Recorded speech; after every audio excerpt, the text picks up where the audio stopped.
Away we go on a Wednesday. It's Mr. Relevant. I'm Alex Strouf with you from the Gruber Law Offices. One call, that's all studio at the Avenue. Beautiful downtown Milwaukee. Josh DiMaggio will join us shortly. Hunter Vaughn is back at the Everlight Solar Studio in beautiful downtown Madison. A couple days away. Packers, Eagles in the wild card round coming up on Sunday.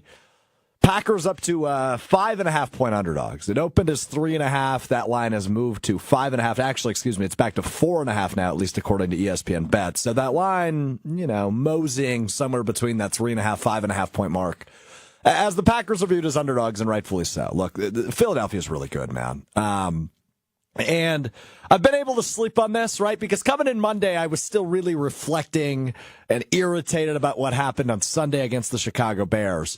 But, the more we hear from Green Bay is that, and look, I will never say this is a good thing in Week 18 to happen, but I think it's good it happened, and that would be that this served as a wake-up call of sorts for the Green Bay Packers. We heard that in the locker room following the game, Rashawn Gary and Xavier McKinney kind of stepped up and led the charge and said, hey, guys, what happened the last 2 weeks is not us. And look, I don't view this, and I said this yesterday on Kyle Bruston Nortman, I don't view this as like the come to Jesus moment by any means, right? This isn't going to be the meeting that sparks a Super Bowl run, I don't think.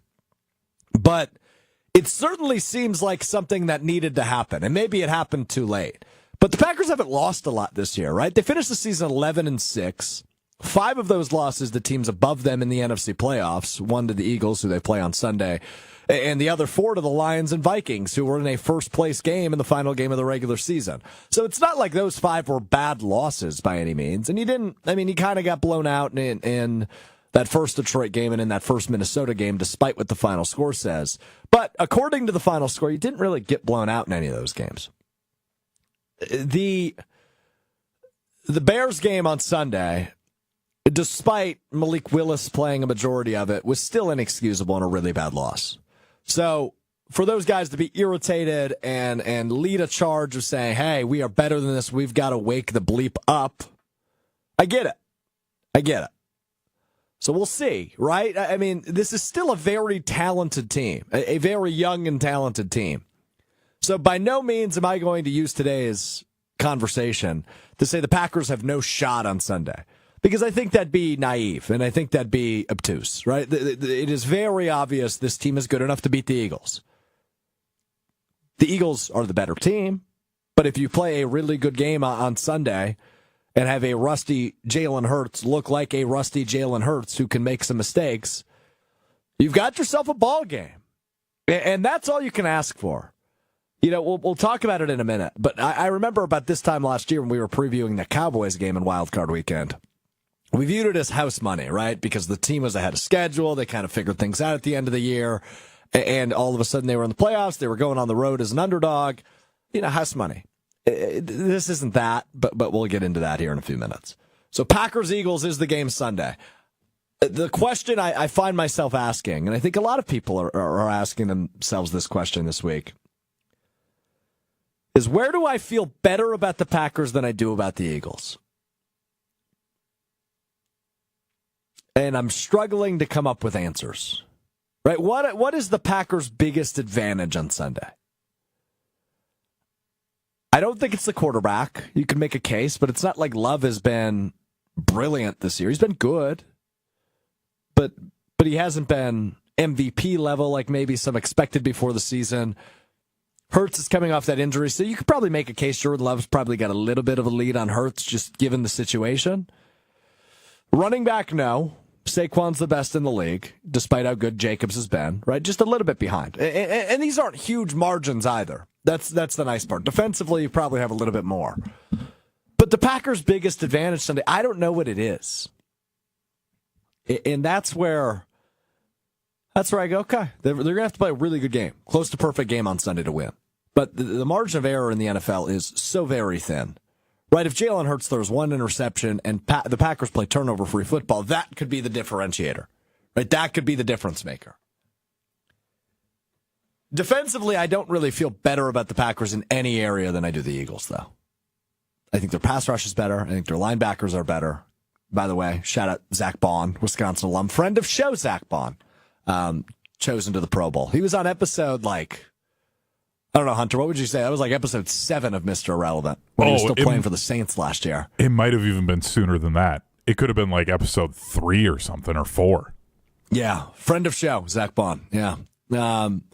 He's had a terrific year in Philadelphia. And I mean, I don't think anybody's going to argue with this. He's probably the best linebacker on the field on Sunday, which is cool. Go Badgers, but wish he was on the other team playing in Sunday's game.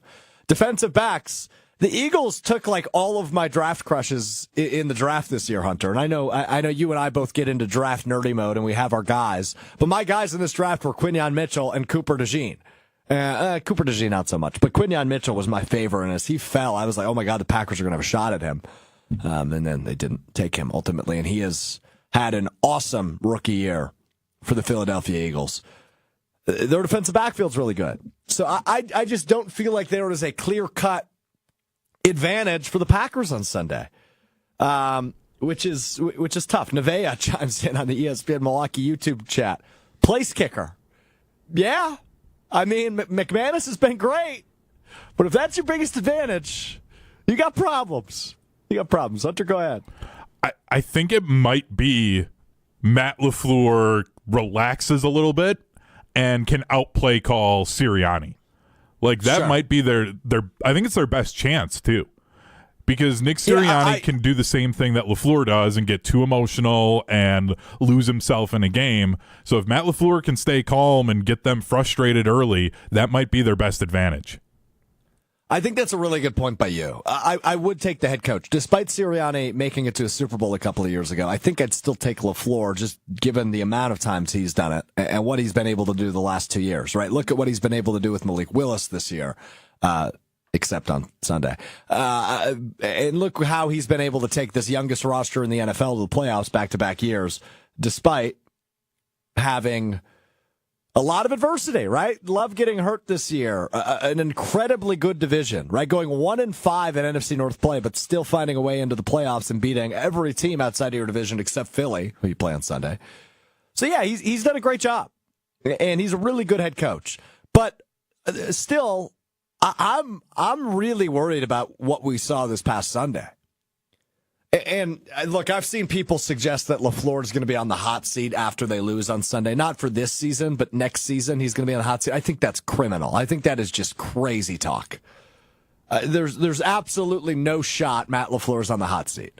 He's a really good head coach, but he does need to take a freaking breath, to your point, because sometimes he gets a little ahead of his skis, and that's what we saw Sunday against the Bears when he called that timeout way too early and left way too much time on the clock for Chicago to operate. But if he takes a breath and he calms himself down a little bit, I think he could have a masterclass on Sunday. We saw it last year against your Dallas Cowboys, Hunter. He called a masterclass in that game, and he got some help from the defense. And that game turned out to just be an absolute drubbing. Now, I don't anticipate that on Sunday because the Eagles are not the Cowboys. No offense. And, you know, if LaFleur can dial some good stuff up, even without guys like Christian Watson and Jair Alexander, who's obviously not going to play on defense, if he can dial some things up offensively, they're going to have a chance. I just, 4.5 seems like the right number because I could see the Eagles winning by a field goal. I don't know if I can see them winning by a touchdown. I think this one's going to be close no matter what. And if it's not, I think it's going to be the Packers win big. I don't see the Eagles running away with this one if they do win, which is likely, but I don't see them winning in a boat race. That's just not a scenario in my mind. I mean, it's rare that a playoff game ever does, and I'm glad that you brought up the fact that people are talking about, like, when should Matt LaFleur, if they do lose this game on Sunday, like, do you start having the conversations? I saw it once, and I can't remember who tweeted it, but they brought up after the Packers lost to the Bears of, like, do we have to start having the conversation that maybe Matt LaFleur is another, like, Marty Schottenheimer or another Chargers head coach, Norv Turner, of they are great offensive minds, awesome at the X's and O's, just cannot get a team over the top, even with all the talent like Schottenheimer and Turner had in San Diego at the time. And is Matt LaFleur just another one of those guys where maybe he just can't get the team over the top, but he's great at the X's and O's? And I think that's where the conversation should at least be if they don't win on Sunday of like, hey, is this the type of guy? And then if it's another falling out early in the playoffs, you start having the conversation of a hot seat for him. I don't see it happening. I think it's way too early. This is not Jeff Fisher, right? This is not a guy who's going 500 every year. This is a guy who's winning playoff games and getting you there. If we're gonna have the conversation, tell me. If we're gonna have the conversation, tell me who's gonna do a better job, right? And I'm not picking on you. I'm just pointing it out, right? When you look at the Dallas situation going on right now with Mike McCarthy, I've used the same exact scenario, right? Tell me who's going to come in and do a better job. If the Cowboys can go get, I don't know, Ben Johnson, are you completely convinced he can do a better job than Mike McCarthy has? I don't know. He's a first-time head coach. Obviously, he's a genius offensive mind and a great play caller, Ben Johnson, the Detroit Lions OC. But can he do a better job? So to even start the conversation on LaFleur, and obviously he wouldn't get fired after this season, but that would essentially be, hey, the seat's warm. If they miss the playoffs next year, maybe that's when you pull the trigger. I think it's ultimately way too early. Way too early. Because the guy has proven how good he can be and the way he can elevate. But yeah, he's had moments, especially this year. You're going, what are you doing, dude? Why was that the call? Why was that the situation that you put your team in? So I hear the frustration, but we are worlds away from a conversation about whether or not this job is his. Fair? Yeah, I think that's completely fair. I'm starting to wonder because, like, again, go back to the example of Schottenheimer and Turner, those guys got into the playoffs. They won some wild card games. I think they even won a couple of divisional round and got to the AFC championship game, but they just couldn't get anything past that. And those guys still got moved on from. And I know the Chargers aren't nearly the organization that the Packers are, but I think there is a certain point where every leadership group and fan base gets to where, okay, great, you're getting us into the playoffs, but if you're not doing anything past that, maybe you're just not the guy that can resonate with the team to get them to that final spot. So I heard Evan Cohen on Unsportsmanlike yesterday say something to the line of, could Matt LaFleur be Buck Showalter, right? Buck Showalter, of course, the longtime MLB manager, was the manager in the 90s of the Yankees. When he left, World Series. He was the manager of the Diamondbacks late 90s. When he left, they won a World Series. He was the manager of the Rangers. When he left, they won a World Series. And he was with the Mets up until last year was his first year, not the manager of the Mets, and we saw where they got. So I don't think LaFleur's that guy, right? Like, I think I still believe in Matt LaFleur to be the guy that gets them over the hump. And maybe others don't. Maybe others are losing faith in that. But this feels like the type of game where people are going to pick against the Packers. People are going to pick the Eagles to win. And look, on paper, I would agree. They are the better team. But this could be a prove-it game for LaFleur. If he goes to Philly and wins, and not even convincingly, Hunter, let's say they win 21-17 on Sunday. It would be great if the Packers held the Eagles to 17 points. But I'm just throwing out a random score, right? Let's say they win 21-17. I think on Monday you're going to go, wow, I'm impressed with what Matt LaFleur did yesterday. He back up against the wall, he found a way to win. And I think that completely changes the tune on him because that would be something we've talked about all year as a signature win for the Packers. They don't have one. I mean, let's just be honest with one another, right? Like, the Packers' best win this season is what? The Texans? Yeah, Texans. And look, the Texans are obviously a playoff team, but they play in the worst division in football. They have a home game Saturday at 3:30. But are the Texans really that good? Like, I think the Chargers are going to win on Sunday. Yeah, they probably will. And, like, I get it that, like, if it's a 21-17 win, yes, we're coming in Monday saying, hey, that was an impressive job by Matt LaFleur. Like, that was a great job. But then you're still in the same spot they were last year. You still haven't gone any further than you could go when you had a first ballot Hall of Fame quarterback.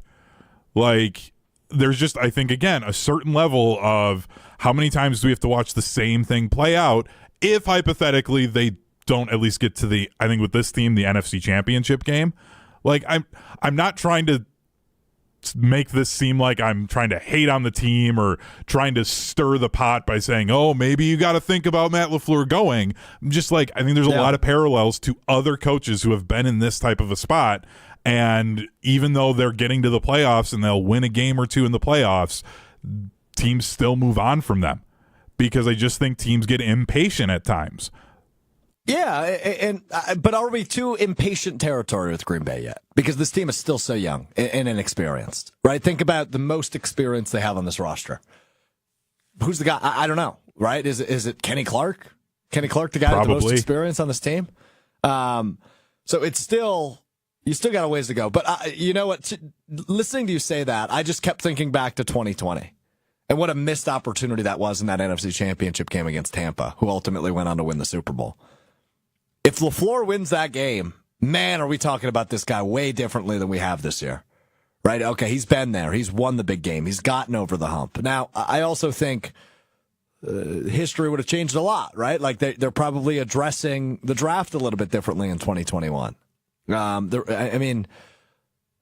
So yeah, hindsight being what it is, that 2020 NFC Championship would have been big. Would have been big.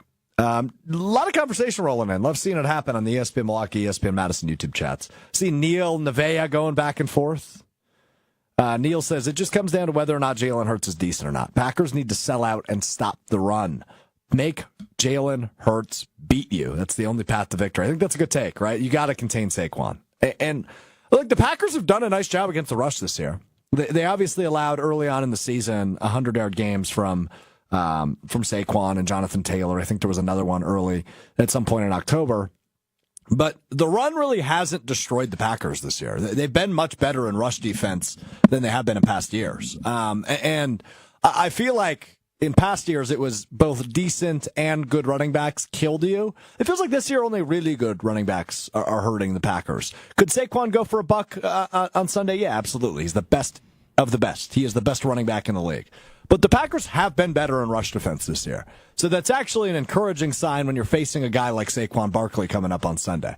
Now, I'm not saying they're going to do what they did to Christian McCaffrey in November when he was coming off of that injury, which they just made him a non-factor. That's probably not going to be the case on Sunday.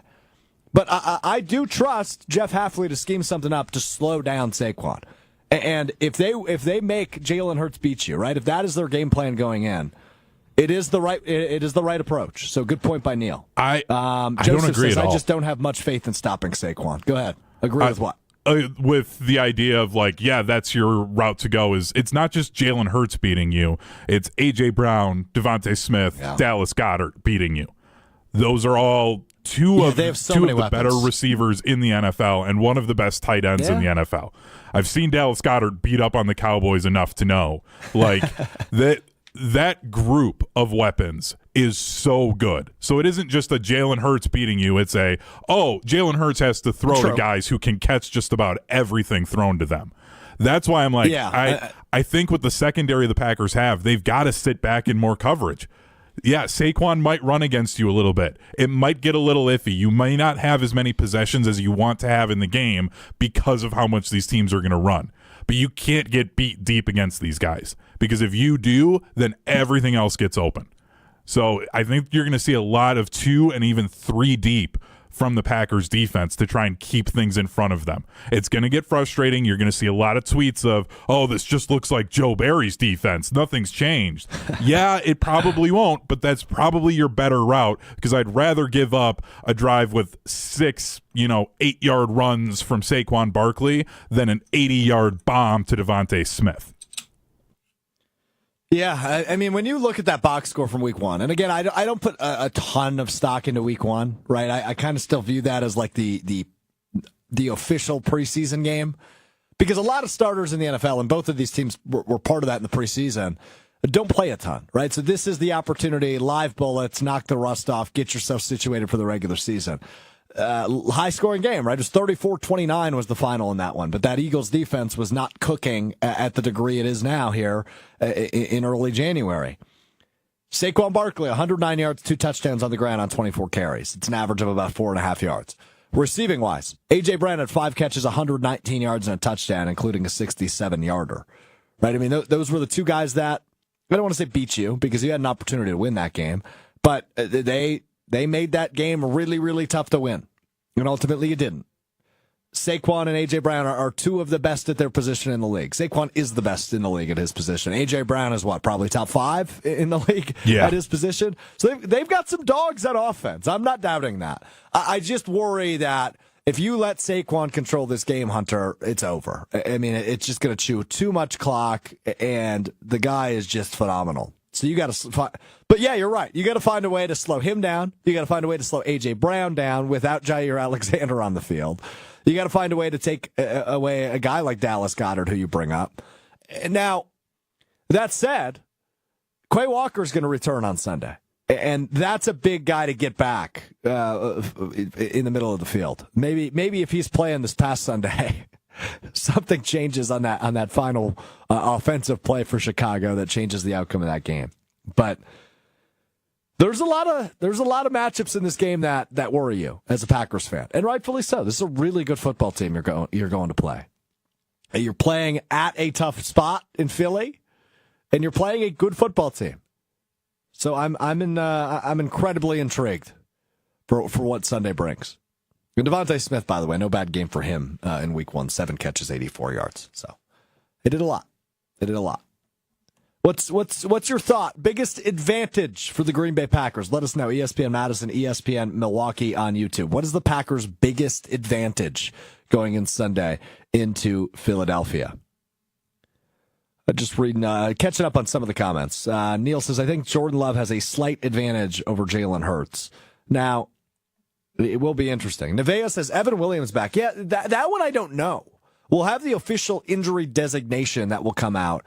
But when Jason Wilde, our friend, and you can check out Weekly Wilde, which will come out tomorrow around this time on the Mr. Relevant podcast feed, ESPN Milwaukee on YouTube, I'll ask him about this tomorrow. But he asked Matt LaFleur earlier in the week about Evan Williams, and he was very noncommittal. He said, I got to see these guys practice, very much coach speak. But he didn't sound very confident on Evan Williams' status entering this game. So we will see.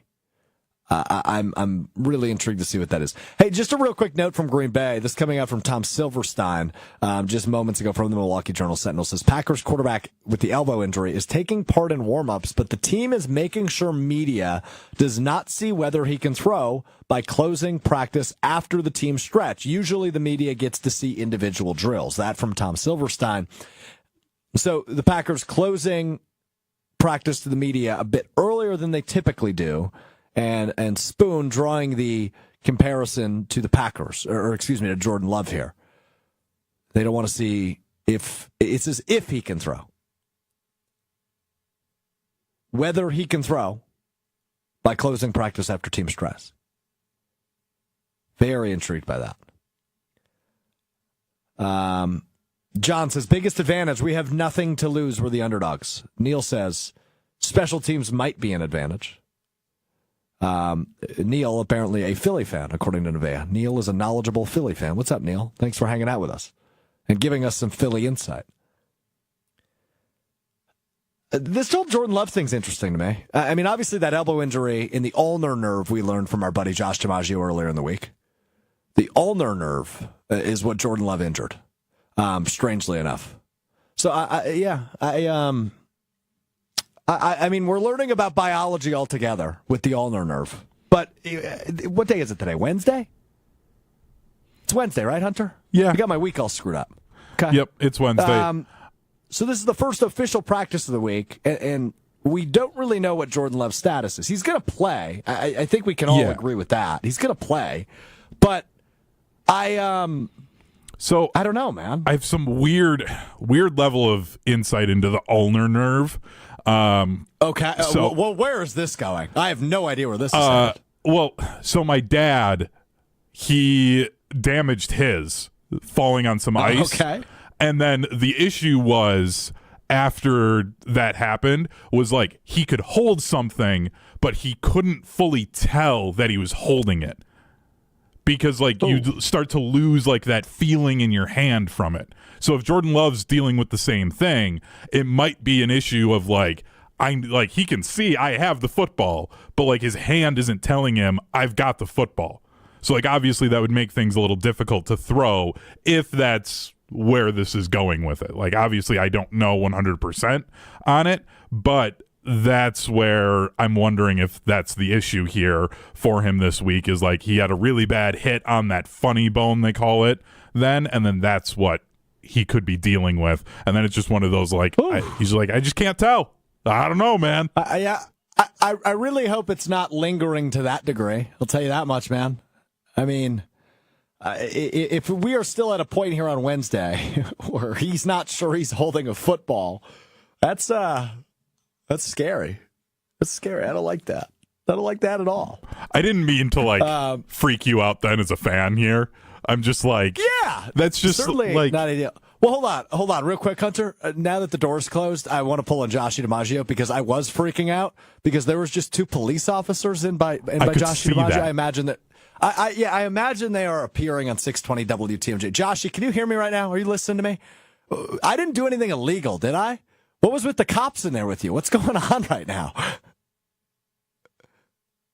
Sorry, I wasn't able to hear you there. Okay, I asked what was with the police officers in there talking to you. I didn't do anything illegal, right? They're not like here to arrest me, correct? No, I was just astounded as you, along with the other people who are on. I've got a meeting going on here to my right of our team, and one of our teammates, Eric, walks in and says, "Hey, I've got some cops here," and I said, "You do?"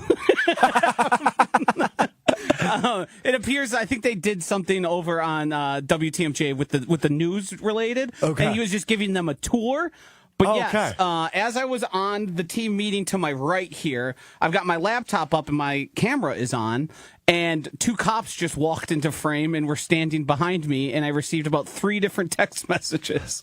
So I thought I was arrested. I didn't know why I was being arrested, but...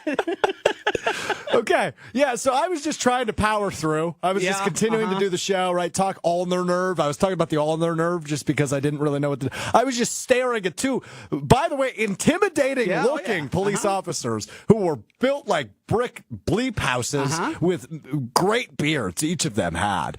I was incredibly nervous right there. So, thank you for making me feel a little bit better. But I could not go any further without acknowledging that. I didn't feel comfortable acknowledging it while they were in the room because then it gets a little sticky and then they think I'm doing something illegal because I'm like, nervous cops.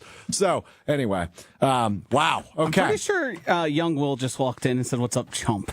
too. He called you a chump? Yeah. Wow. Basically one game in the past 12. What game? Now I'm a chump. Wow. Dude, he's found, part-time Will has found this absurd level of confidence in the last 72 hours, and I'm not really sure where it came from. I said to him the other day, Joshy, I think it was yesterday, I said, "Hey, man, I haven't seen you. Go ahead, talk your trash." And he goes, "I'm not going to talk my trash." But then I remembered Monday's show. I didn't acknowledge it on the show, but it happened during the show. Part-time Will was in the comment section of our show saying, #Will was right. Because when you were out on Friday, I had Will on for a little bit, and he was telling me sneaky bears, and he calls you a chump. Yeah, I didn't have I almost predicted a loss in that one when we get our email from social media genius Maddie. Yeah. But I thought that was too far. I thought I went too far out of the green and gold glasses. And now I haven't seen this guy since like 2 weeks now, and now I'm a chump. Wow. He's taking after you, though, is the issue. Because that's how you talk to me every morning. Yeah, that's true. I'll walk in, you go, "What's up, bozo?" It is a little taste of my own medicine, perhaps. All right, good You're stuff. like Frankenstein. You created the monster. He did. Yeah. He's doing pretty well, so pound the back to me. He's shaking his head that you created the monster, by the way. So that's good. So we've gone from cops to being called chumps in the matter of 3 minutes. Yeah. Will, did you do anything illegal? Just with the shake of the head. I don't know if your mic's on. I don't know if Josh is going to get that hooked up. But did you do anything illegal? Because there was just 2 cops in here, and I'm very distracted. MPD was in the building, and I got a little nervous. So I don't know if your mic works, but you didn't do anything illegal, where did to you? put that mic on. Well, there's a button on one of them that says intern, and you can click that. I think it's mic 3. You literally label it intern? Yeah, it's typically the intern mic, and it's for now former intern Will. All right, Will, anything illegal you need to admit to? No, but it's actually funny you say that because when I saw them, my first thought was, what did Josh do? I I was going to come in here and ask him because I saw we were just on a call, a Teams call. He was just telling us this. We were looking at the screen on the big screen in the meeting room, and you just see two cops walk in and start talking to Josh. I'm like, what did Josh do wrong? I received a variety of texts. Understandable. I don't know if that says anything about me that I seem likely to end up in a situation where I have to talk to police, but... You know, the fun part about this job, man, is you never know what's going to happen in this building. That was not on my bingo card. No. All right. I'm glad we're all still here, though. Good to have Will. Good to have Joshy. Good to have Hunter. Another day free. Another day. Yeah. Good for you. Hopefully several more of those ahead, Joshy. Hopefully. All right, we got a couple things to clean up on. We did not do stock up, stock down on Monday, so rather I want to do that today. But I want to do a season-long stock up, stock down. I'm only going to give you a few names, but I would love to hear you on the ESPN Milwaukee, ESPN Madison YouTube chat. I want to hear from Joshy on this as well. On season-long stock up, stock down. So typically we do this every week after Packers games. We take a look at just the one game and say, hey, this stock is rising, this stock is falling, but it's just an indication of one game. That doesn't mean it's the overarching theme for the season. We are going to do that today, though.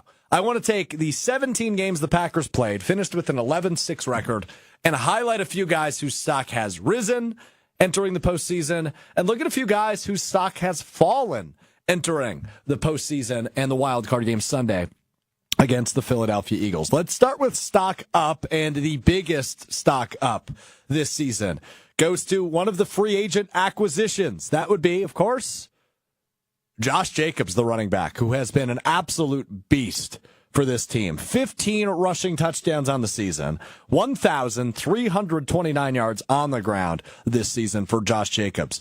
We thought it was an interesting addition in the offseason when the Packers decided to move on from Aaron Jones and bring in Josh Jacobs. Worked out pretty darn well for them, didn't it? He has been the focal point of this offense. He has been the biggest part of this offense, and hopefully continues to be going through this season. So Josh Jacobs, stock up to the running back, Josh Jacobs. Let's go to stock down. Hey, man, despite a Pro Bowl selection for this guy, underwhelming season, big time. He's picked it up here towards the end of the year. Hopefully that continues into the postseason. But overall, when you make this adjustment in this defense, it seemed like nobody was going to benefit more from it than Rashawn Gary by going to the 4-3. And for the most part, hasn't really benefited to it. Stock down to Rashawn Gary. Finishes the season with 7.5 sacks, which was the most on the team. And that's not a lot of sacks. You know, when you look at the NFL, and guys that are game wreckers, guys that are going to be looked at for Pro Bowls typically, and Rashawn Gary was. But when you look at guys who are looked at for depoys and game wreckers and guys that are going to be viewed as the best in the league, he's not even close to in that category, right? Double-digit sacks is typically when you're starting to become part of that conversation. Trey Hendrickson for the Cincinnati Bengals, he led the league, finished with 17.5 sacks. Myles Garrett, 14 sacks. Nick Bonito for Denver, who has been a huge surprise this year, 13.5 sacks. Minnesota, Van Ginkel, 11.5. Jonathan Greenard, 12 sacks. Right? Minnesota had two guys in that category. Green Bay is none. And Rashawn Gary was supposed to be that guy. He just didn't deliver throughout the season, finished with 7.5. Stock down to a guy that's getting paid to be a game wrecker, but isn't being a game wrecker in Rashawn Gary. You got any faith he can make a little bit of an impact on Sunday? Because I don't know. I'm worried about him. Let's go back to stock up. Let's go to the defensive side of the football. Second-round pick in this year's draft. Has maybe proven he could be and will be the best linebacker on this Packers team. That would, of course, be Edgerrin Cooper. 87 tackles, 13 tackles for loss, which led the team for him. He had a great rookie season, and you know he was limited snaps, right? Like there were games. He won 2 Defensive Player of the Weeks in the NFC this year by playing less than 70% of the snaps in each of those games. The guy walks into that defensive backfield or midfield, I guess we could call it, the linebacker grouping. That's a guy who has the potential to be a game wrecker. I mean, what he did in his rookie year. And it's not over yet, but what he did in the regular season of his rookie year, super, super, super impressive. This guy has the potential to be a game wrecker. For Joshy, Edgerrin Cooper falls into the my guy category. Oh, yeah. I mean, what he has done this year can only make you ecstatic for what's to come in his future. I think if the Packers want to win this weekend, Edgerrin Cooper needs to have another one of those games of his life. Now, the games of his life, there's really only 2 where he played exceptionally well, and one player, like a defensive player of the week. But I think he needs to have a third because run stopping and keeping Jalen Hurts kind of where he is going to be bigly important. Bigly important? Mm-hmm. Sticking to it? Yeah, you've never heard people use bigly? Is bigly a word? I think it's actually a Trump quote that kind of just snuck into your brain. And people are saying, one of those where you just kind of say it because it's funny. Gotcha. Hey, man, go take a dip in the Gulf of America, would you? Let's go to stock down. Staying on the defense. Kenny Clark. Where did he go? I referenced him early as the most experienced dude. And don't get me wrong, I like Kenny. He's a really good defensive tackle. He just, and for the improvement that this defense has made in terms of the run defense, right? I mentioned earlier, it's been better this year. If you watched all 17 games, you noticed an improvement in the run defense. The running backs didn't completely kill you this year, right? Saquon had a 100-yard game, sure. Jonathan Taylor had a 100-yard game, sure. I think Joe Mixon had a pretty good game against the Packers, if I'm not mistaken. But nobody else did for the Texans. This run defense has been better. But Kenny just hasn't been the pest, the menace, the disruptor, I think is probably the best word to use for him, that we've grown used to. He signed that 3rd contract, which is very rare in Green Bay. And, yeah, not his best year. Kenny Clark, wildly underwhelming this year. I'd say it was his worst year. Oh, yeah, probably. At least worse since his rookie year, but I feel like he was even better as a rookie back in, what year was that, 2018, 2017? What was his rookie year? He's been around forever. Might have been earlier than that. This is like his 9th year, so. 2016 probably then? Yeah. Because Ted was still the GM, so it would have been at the latest 2017, but I think it was 2016 draft. Kenny Clark was a first-round pick. Yeah, it's been one of his worst years, unfortunately. Is what it is. Let's go back to stock up. We'll stay back on the offense. Tucker Kraft was an improvement this year, man. And we thought one of these tight ends, and obviously you can't predict the injury that came to Musgrave that kept him out for a majority of the season. But Tucker Kraft made a big jump this year, right? The second on the team in yards, over 700 receiving yards for him. And he led the team in receiving touchdowns this year. 7 touchdowns. Now, we'll get to stock down in a minute and why the fact that was second and number 1 in terms of receiving yards, receiving touchdowns, why that is a disappointment. But it is an exceptional improvement to that tight end position that's been primarily underwhelming since the departure of Jermichael Finley in the early 2010s. You haven't really had a dog in that position. You finally do with Tucker Kraft. You might even have a second with Luke Musgrave. Like, that guy hasn't played a ton this year, so we'll see probably entering next year what Musgrave is capable of. But Tucker Kraft was awesome this year. He became a security blanket of sorts for Jordan Love. He poses a threat in the middle of the field. He's a good blocker, too. So Tucker Kraft, big stock up to him after year number 2 for the tight end. Joshy, any thoughts on T. Kraft?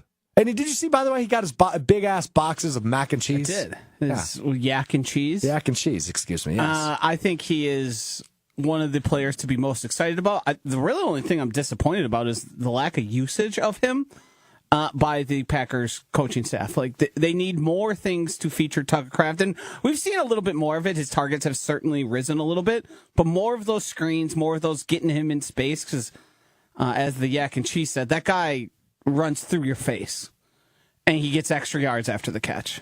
If we were to do a hypothetical draft of the guys on the Green Bay Packers you want on your team in a bar fight, would he be the first overall pick? Ooh, I don't know. Elton Jenkins got a mean streak. Oh, that's a good point. Yeah, that guy's an mother bleeper in the best way. Yeah, Javon Bullard might get drafted there. Keyshawn Nixon. Yeah. I mean, I'm still taking Rashawn Gary. He's a very large man that moves very fast and very strong. He might not be good at sacking the quarterback, but You're going to win most fights with him on your side. Yeah, 36th in the league with 7.5. Yeah, I was going to say, basically just go along the O-line or the D-line. Those guys should all be getting taken first. Grab the big MFers. What's our boy DJ Burns up to these days, Hunter? I don't know. I'll look him somewhere? up. I don't know. Probably somewhere in Europe or something. That is where the term big MFer began, was with North Carolina State Center DJ Burns, basketball center DJ Burns. He was a big MFer. Rashawn Gary, also a big MFer. Just wish he did more with the fact that he's a big MFer. All right, let's go back to stock. Down a couple more for you before we get the honorable mentions. This one might be viewed a little controversial. I've got Jordan Love in stock down. And this is probably a problem of my own because of expectations. Right? What are the expectations when in the offseason you sign a $55 million per year contract extension? The expectation is you are one of the best quarterbacks in the NFL. Now, he wasn't horrible. He wasn't bad by any means. He's certainly cleaned up the thing that was his biggest problem in the first half of the season, which was the interceptions and some of the risks he was taking. Those have been cleaned up. But I don't know that you can look at the Packers schedule and say Jordan Love won you that game. You know, when you think of Aaron Rodgers' tenure as a Packer, you were good for like 6 games a year where it was like, yep, Aaron Rodgers won you that game. I don't know that there was a Jordan Love game this year. And maybe Sunday will be that game in Philadelphia. But in terms of expectation, Jordan Love wasn't really in the MVP conversation. I understand. He dealt with some injuries early on and throughout the year, right? The knee injury, the groin injury, now the elbow injury, entering this wild card round. But for expectation's sake, I think overall season-wide, stock is a little bit down. Not massively down, but it's a little bit down on Jordan Love. Josh, any objections? It's hard to argue, especially after getting paid the way he did. The one thing I'll say is, you know, you haven't won games because of Jordan Love. I think there was a point early in the season when Jordan Love was throwing seemingly an interception or two every single game where the Packers were avoiding putting too much on Jordan Love's plate. But I think that's all disappeared at this point. And the reason they run so much and their run-pass balance is like one of the highest in the leagues is simply because they're that much better at running the ball than almost every other team they face and every other defense they face. Like, true. To some extent, if Aaron Rodgers had this type of running game, you would still lean into it. I mean, the Jets tried to, it just didn't work. They weren't as good at run blocking. And Matt LaFleur, in terms of run scheming, is one of the best in the league. So I understand why people are down on him. I think the injuries have played a large factor. I also think the talent around him has done him no help, mainly at that wide receiver position. And I think that would be looked differently if there was one of those guys emerged as like a full-fledged stud. A full-fledged stud. Mm-hmm. It's you, brother. Tell me about it. The cops are trying to break down the door to get to me. Last one for me. Let's go back to stock up. How about the offensive line? Debatably the best position group for this Packers team all year. 16 of the 17 games saw these same 5 starters on that offensive line, which of course allowed Josh Jacobs to do what he did so well this season. Also, Jordan Love did not take sacks this year. He took 3, I think it was, against Minnesota, but pretty clean overall. I believe 22 sacks all season is the second best number in the league. Of eligible quarterbacks, I imagine. Yes. Yeah. I mean, it is an absurd number. Don't get me wrong. Jordan Love can be elusive. He's good at extending plays. He's good at going off schedule a little bit, off script. But the offensive line deserves a ton of credit. I mean, the continuity amongst that group is a huge part of this, right? No injuries, serious injuries. Josh Meyer missed 1 game, and that was it. The other 4 did not miss any time. So the health, number one, is a huge part of this. The continuity, the chemistry, to be able to trot the same 5 out there week after week after week after week is a huge part of this. But yeah, it was a really impressive year for this offensive line. It's a big stock up to the O-line. And look, this is a team that always develops linemen. And you know, obviously with some of the penalties and some of the times in which they hadn't happened, sure, that falls on the offensive line. But this was a really good group this year. So stock up to the O-line. I found it interesting. I just saw an article earlier this morning about how 3 of those guys on the offensive line are now eligible for contract extensions because they were drafted in 2022. Yeah, it'd be Walker, Ryan, and Tom. That's right. And all starters and all guys I don't think you can really part ways with, which is impressive to get that all in one singular year of the draft. Like, they've tried to make Sean Ryan not the guy at right guard. And it just hasn't worked. He's been the guy. Right. And he's played extremely well. Rasheed Walker, like, other than the penalties, are we really looking at Rasheed Walker and being like, wow, he blew that, or he's totally outmatched there on Love's No, right. Other than the penalties, no. Right. And I can live with the penalties. You want them to go down, but I think that's an experience thing. Playing more and more and getting more comfortable as you keep playing. Mm-hmm. Yeah, I'm with you. So Zach Tom, I mean, he's all pro level. Yeah, he's the number one you got to lock up. If there wasn't so many good young tackles, he would be talked about as one of the best in the league. Yeah. Yeah. Let's go to stock down position group again. Wide receivers. The wide receiver group, stock down. We talked all offseason. Could it be their superpower? The fact they don't really have a number one. They've got so many guys that can become that number one or be that number one at any given moment. Nobody elevated. Where the hell did Jaden Reed go? Christian Watson, and not his fault, but Christian Watson dealing with injuries all year, and obviously his season ended on Sunday against the Bears, tearing that ACL. Romeo Doubs has had some good moments, but inconsistent. Dontavian Wicks led the league in drops. You don't have a number one, and I think something that became completely evident in November and into December, now into January, is the Packers desperately need a number one receiver.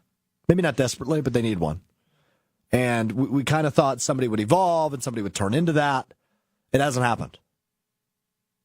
So yeah, little irritated. Now, could Sunday be the day that Jaden Reed comes back to life and shocks us with a 2-touchdown game? And Dontavian Wicks and Bo Melton, who's going to step in for the injured Christian Watson, being their biggest speedster on the roster now. Yeah, I mean, sure. Could they make some good things happen on this postseason run? Absolutely.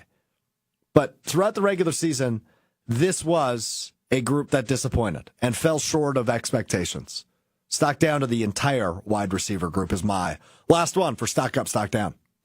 Can we now summarily dismiss the idea that not having a number one is actually an advantage, like the Packers tried to tell us all offseason? I think we kind of dismissed it to begin with, Joshy. I don't know. Right? Some people were eating the trash. I may have talked myself into saying, yeah, that's their superpower. Yeah, I believe you said exactly those words, which would lead me to believe you weren't dismissing it. No, it was more of a Matt LaFleurism. No, I think it's better to have a true number one because all these guys could be great number twos and number threes.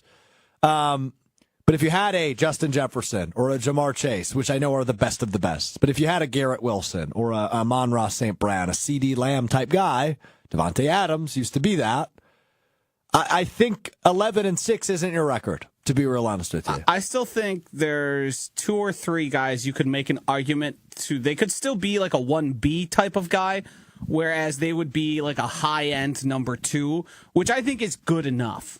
I just think you need a guy you can trust and rely on. And I mean, hell, Alan Lazard did it at times for a while. That's a good point. Like, it's just you need a level of consistency from them. So I'm not ready to hit the panic button on the wide receiver room by any means yet. It's just somebody has to be the guy who's demanding the ball on 3rd down, 4th down, and in the red zone. And right now, they tried to make Romeo Doubs that guy, not that guy. Not that guy. They tried to make Jaden Reed that guy, didn't show he was that guy. Probably not that guy. Large parts of the season. But it's second year for these guys. A lot. This happens a lot in the NFL. Yeah, there's still plenty of time. Yeah, second year struggles are like, it's a saying. It's a saying in the NFL because it does happen. So I think both Wicks and Reed have a potential to really elevate their game way above what we saw this year. Agreed. But is that a next year thing or is that a next 3 weeks thing? And also, in the offseason, I'm going to be making plans in case they do. Because you gotta protect your quarterback and your investment in your offense. So, whereas I would have never thought that was a place they were looking come the 2025 offseason, I do think there will be either free agency or draft capital spent there. I'm going to say this quietly, just between me and you for a moment, okay? would you spend money on T. Higgins? Yeah, duh. Okay. How much? I also don't think Why are T. you Higgins saying that is- quietly? He's going to be worth a lot of Dude's money. legit. Yeah, Like, but it's going of to be course worth a you lot get of money. Yeah, and he's For a guy worth who's it. not a proven number, but he's not a proven number one. Could he be that? Yes. Don't get me wrong. The thing is, he's played pretty well when they haven't had Jamar Chase. Yeah. Also, I think it's different the way they run their offense there, and just sort of.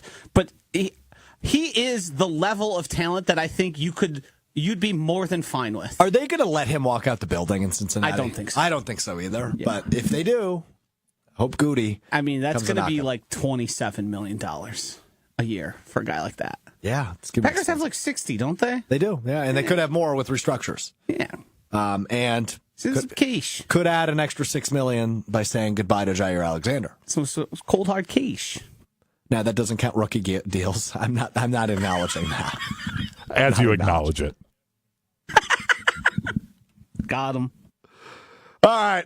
Let's go to one word. Each and every Wednesday, we play One Word Wednesday. Sometimes it's topics, sometimes it's thoughts, sometimes it's chaos, sometimes it's teams. Today, we are going to do one word for each of the 14 NFL playoff teams. We're down from 32 to 14 left in the NFL as we get ready for Wild Card Weekend. It is time now for One Word Wednesday. Hunter, take it away. We'll start off in the AFC. And you can't use the word khakis, but it's the LA Chargers. Well, I wrote the word khakis, so this is problematic. Turnaround would be my word for the Chargers. The Harbaugh hire was the right one, very clearly. So if it can't be khakis, it will be turnaround. Okay, let's go with who they're playing. The Houston Texans. Underwhelming is my word for Houston. A team that obviously beat expectations a year ago with both of their rookies leading the charge on each side of the ball and winning the respective awards for Rookie of the Year. Still wins their division, but their division is hot trash, hot garbage. Underwhelming, my word for the Texans. We're going to just stay in the AFC and go with the Denver Broncos. Yeah, Nix is my word. Typically, I've said quarterback. Nix is my word. Bo Nix has proven he has the opportunity to be a superstar in this league. Bo Nix. Nix, my word for the Denver Broncos. You poo-pooed me earlier in the year when I said that he will be in the conversation for Rookie of the Year. You were like, it's 100% Jaden Daniels. Hey, I'm sorry. You're right. Yeah. You were right. I was wrong. I know. I needed that acknowledgement. Pittsburgh Steelers. Goodbye. It's over. Fun story. They are playing bad football right now, and they're going to Baltimore. No shot they win. Let's go with Baltimore. The Ravens. I wrote the word run, but that really hasn't been their entire MO this year. Lamar Jackson threw 41 touchdowns, but run would be my word. That 1-2 punch with Lamar and Derrick Henry might be unbeatable this postseason. Intrigued to see what Baltimore does in the playoffs. I think the one team that can beat them with their defense, the Kansas City Chiefs. Annoying. They're really good again, and they might win a third straight Super Bowl. My word for the Kansas City Chiefs is annoying. Yeah, I won't. My wife is a big Swiftie, so she's all in on the Chiefs. But yeah, I'm even getting a little annoyed. Like just the fact that they keep winning games, it's stupid. And finally, in the AFC, the Buffalo Bills. It's an acronym. It is MVP. Josh Allen will win the MVP. And look, they're really good too. It's a 3-horse race, I think, in each conference. Bills, Ravens, Chiefs is my view in the AFC. The Bills are certainly part of it. They should win pretty easily, I would guess, on Sunday, despite the good story that the Denver Broncos are. Moving over to the NFC, the Washington Commanders. Points, man. That offense can score points with anybody. So points, my word, for the Commanders. Nice revitalization to the career of Cliff Kingsbury, their offensive coordinator.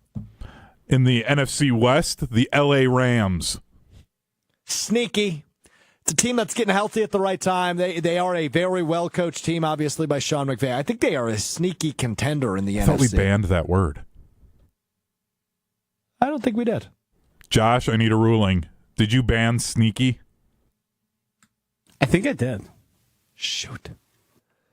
Hey, Will, what's a synonym for sneaky? You got anything for me? Frisky. Can't use that either. Nope. And two. That's also banned. I think I was the one that banned Frisky too. Oh wow, back in your intern days, huh? Yeah, but Okay. I love Frisky. I do too. Can I Well, unban it? I guess that's your ruling, right? I Not hereby allowed. unban it. No. Okay, Frisky for the Washington Commanders. This is stupid. And we were talking about L.A., but Tampa Bay. Wait, what did I say? Tampa Bay? No, we were talking about L.A., and that's where you then tried to use Frisky, but then you said the Commanders. So now we're on to Tampa Bay. Excuse me. Yes, the Rams. Yes, we're on to Tampa Bay. My word for the Bucs is bonkers. This matchup between them and the Commanders is actually, I'm going to use a banned word here, one of the sexiest matchups of the weekend for me.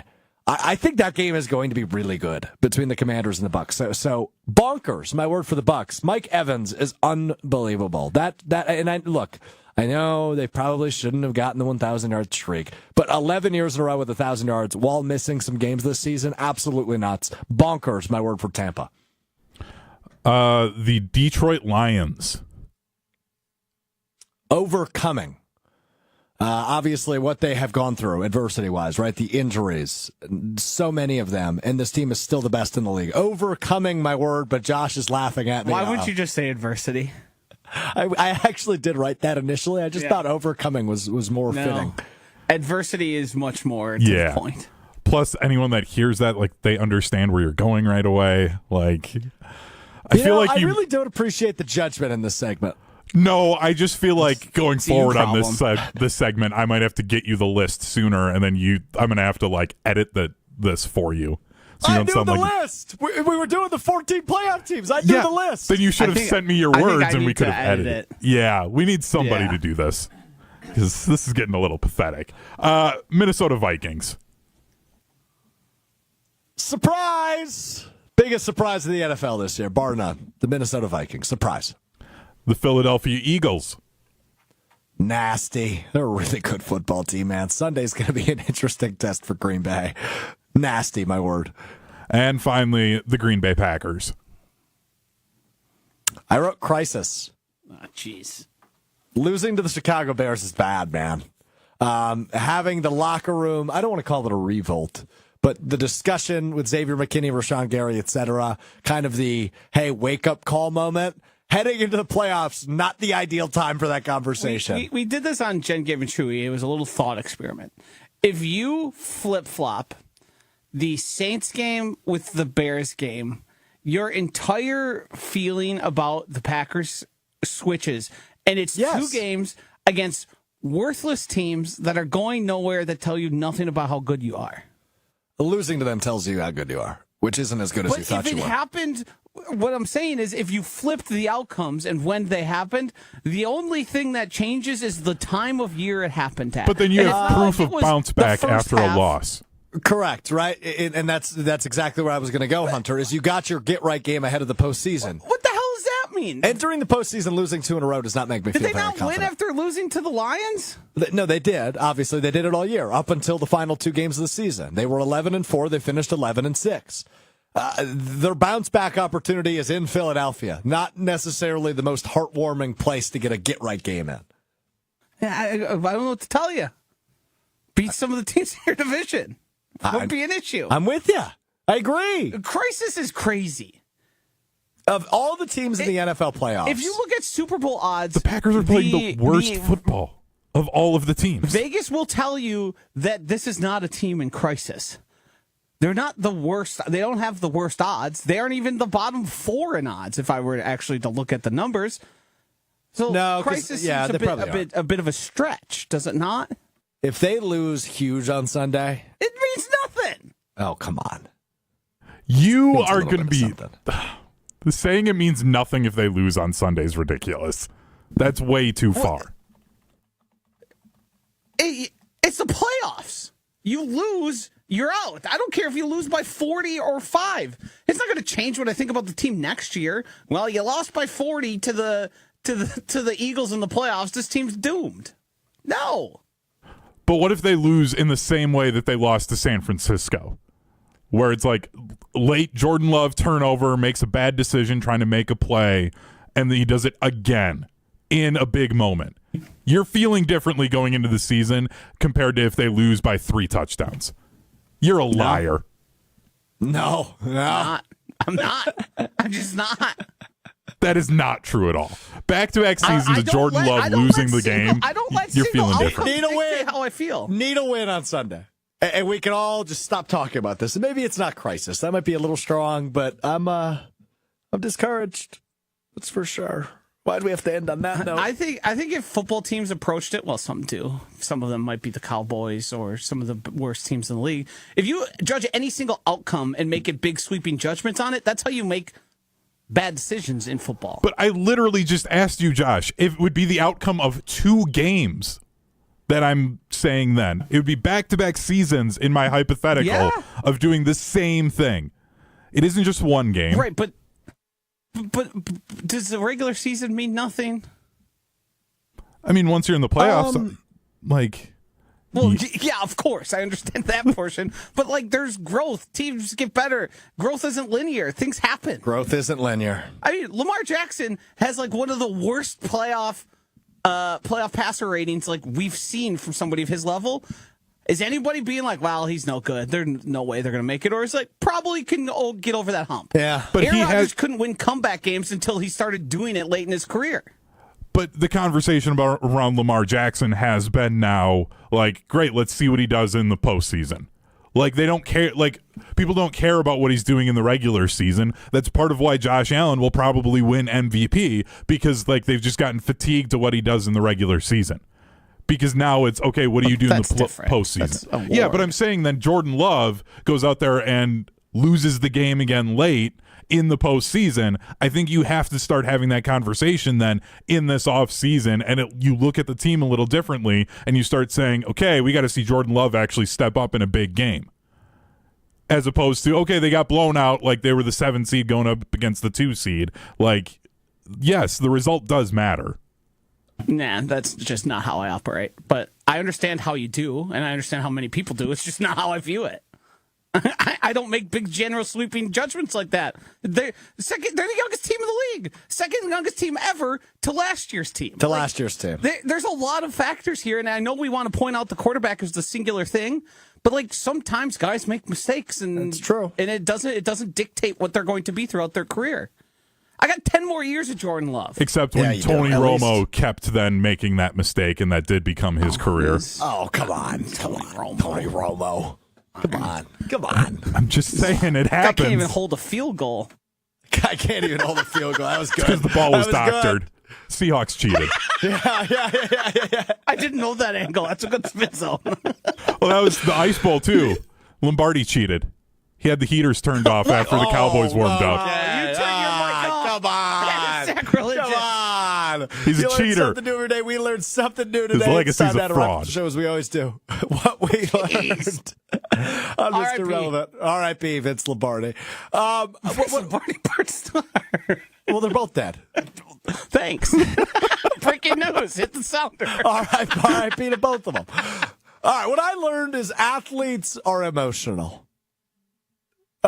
2 stars in 2 different sports went in front of the media in the past week and said, I got to get out of here. And now all of a sudden, a week later, the reports are, they're probably both staying put. We'll start in the NFL. Tyreek Hill, following the Dolphins' season-ending loss to the Jets on Sunday, said, man, I think my time's up here. I got to get out of here, essentially. I think I'm going to be out. Peace out. Puts a picture of his face on Antonio Brown leaving the Bucs game a couple of years ago, ironically also against the Jets, when he ran off the field, and saying, I'm out of Miami. And now the Dolphins are saying, he hasn't requested a trade. He had a season-ending interview. He didn't request a trade. So probably just an emotional after-the-game thing from Tyreek Hill. Then in the NBA, Jimmy Butler having a press conference last week saying his happiness has gone off the field.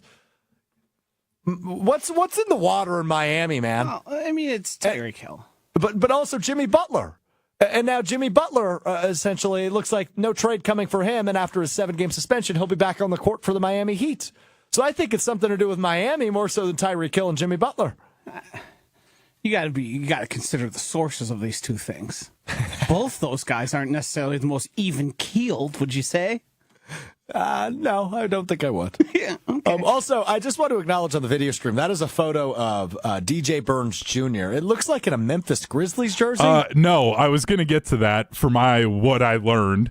DJ Burns, the big MFer, playing in South Korea for the Goyang Sono Sky Gunners, 2-time Korea League champions. That's a cool name. Yeah. One more time on the name of the team.